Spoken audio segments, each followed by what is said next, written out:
Okay, moving into some new territory. We are going to now start solving non-right triangles. So, this is 8-5 day 1. And so far in this chapter, you've been using SOHCAHTOA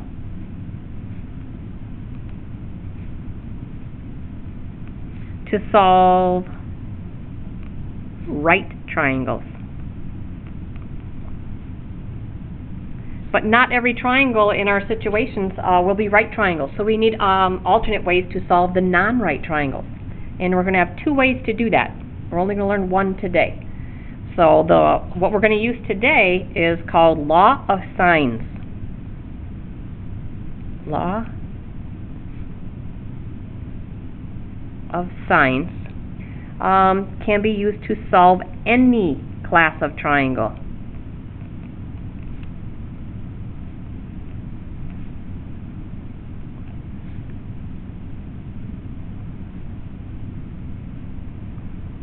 Meaning it will solve the right triangles like SOHCAHTOA did.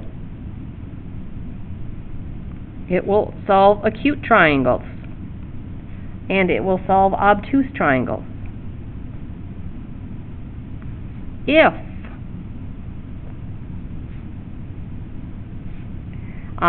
you have 3 specific parts. If these 3 parts are known.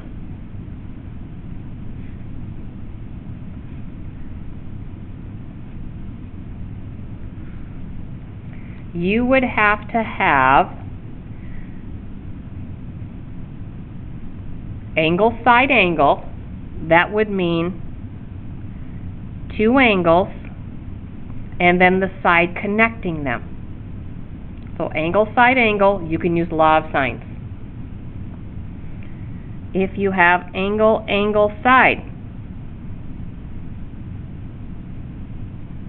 that's 2 angles, and then not the side connecting them, one of the other 2. Or, if you have 2 sides and an angle. 2 sides, and then not the angle connecting, that would be SAS. So if you have any of those 3 situations, you can use law of sines. And law of sines is definitely going to be the easier of the 2 formulas that we have. So let's take any triangle here. Notice it's not a right triangle. It doesn't have to be, but it could be. ABC. Remember the sides across. This side BC, we can call that little a. Across from angle B is a little b. And then across from angle C is little c. Well, here's what law of sines says. If you take a side length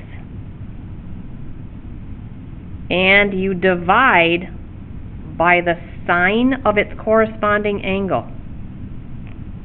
that value, whatever that comes out, the side length divided by the sine of the angle, that's going to be true for any angle and side pair. So that proportion will equal side B divided by the sine of B. And then the third proportion in here, little c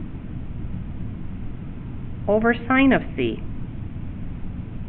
Now we're not going to be doing all of these at one time. We'll just be using 2 proportions at a time. And we'll do cross products and solve. Maybe it's these 2. Maybe it's these 2. Maybe it's the first and third. So you won't have all 3 of these set up, just 2 of them. It's actually very easy. So let's just jump right into our first example.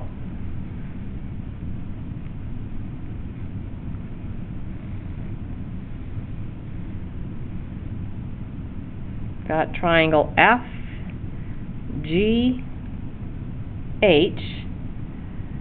We have, let's see, 109. On the screen here, 109, 32, and 40. And the only thing we want to find is, and this way the book sets up these problems, so I'll do one like that. Find FG. So our goal is to find the length of FG. That would be side little h. So, if we're going to use law of sines, you set up little h over the sine of its angle. So it's little h. Don't forget the sine function in front of the angle. And then the other proportion is right here. The side length is 40, that's on top. And then the sine of the corresponding angle is on the bottom. Okay, so don't pick up a calculator yet. I want you to do the algebra here. And eventually you're going to be able to skip this middle step, I think. But for now, so no calculator is going to write stuff out. Cross products are equal. So that means h gets multiplied by the sine of 32. That cross product equals this one, 40, multiplied by the sine of 109. And now to solve for h, we do the opposite here, and we're going to divide by the sine of 32 on both sides.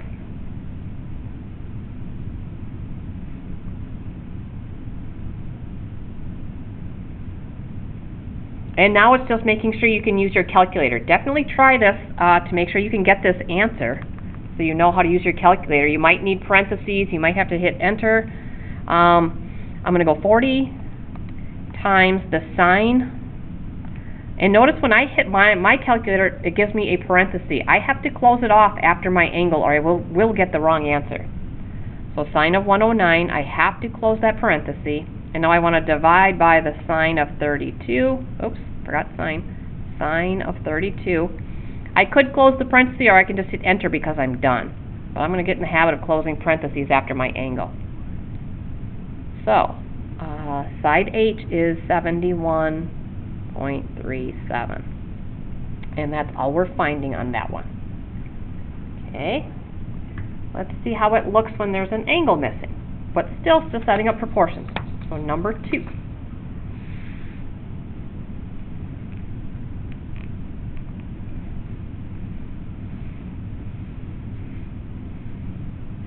P, Q, R. We have 51 degrees here, 6, 8, and I want you to be able to find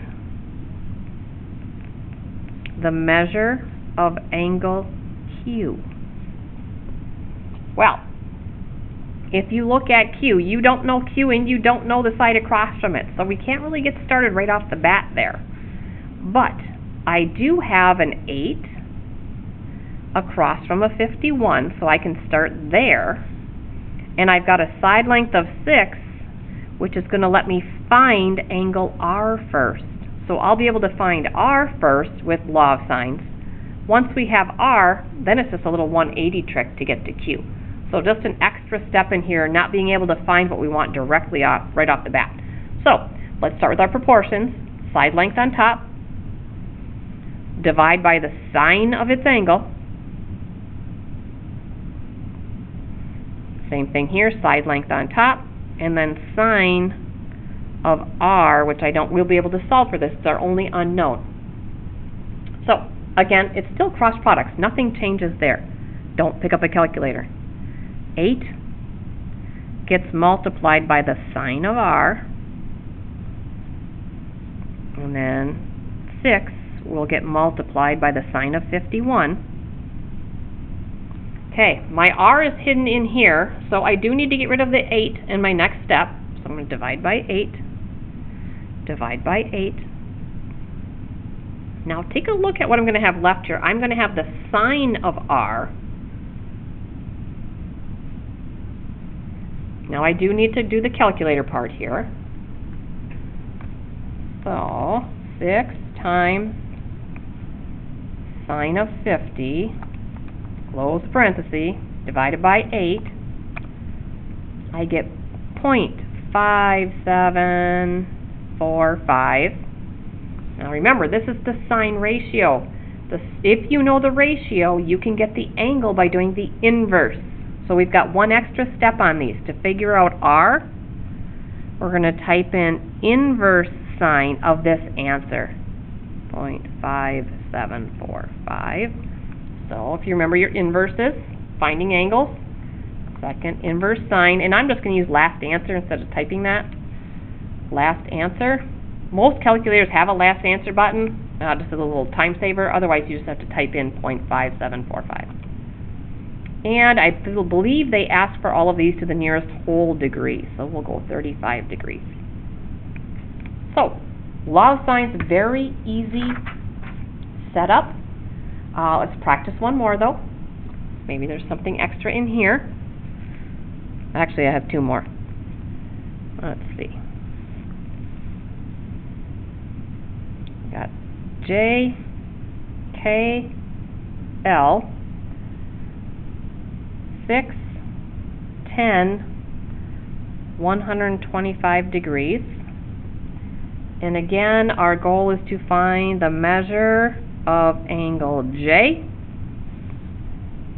And again, it's one like we just got done doing. J is across from unknown. So we have to find, looks like it's going to be L first, because I'm going to be able to set up 10 with the 125. 6 has to get set up with L, so we'll find L. Oh, I never finished this, did I? Look at me. I only found R. Let me jump back. R is 35, so that makes Q 180 minus 51 plus 35. See, somebody would have stopped me on that last one, not before I finished it. So, real quick, 180 minus 51 plus 35, 94. Try one here, same idea. Let's go 10 over the sine of 125.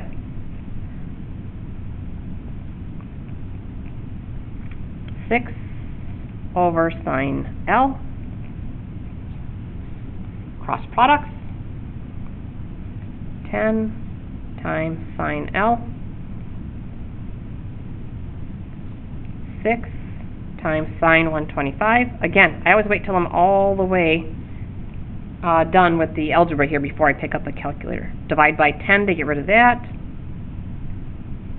That'll leave me at sine L, which will require one more step after I do this. 6 times sine 125 divided by 10, 0.4915. Then we do an inverse sine of 0.4915. Inverse sine, last answer. 29 degrees if I'm rounding to the nearest whole degree. So then that makes J equal to 180 minus 125 plus 29,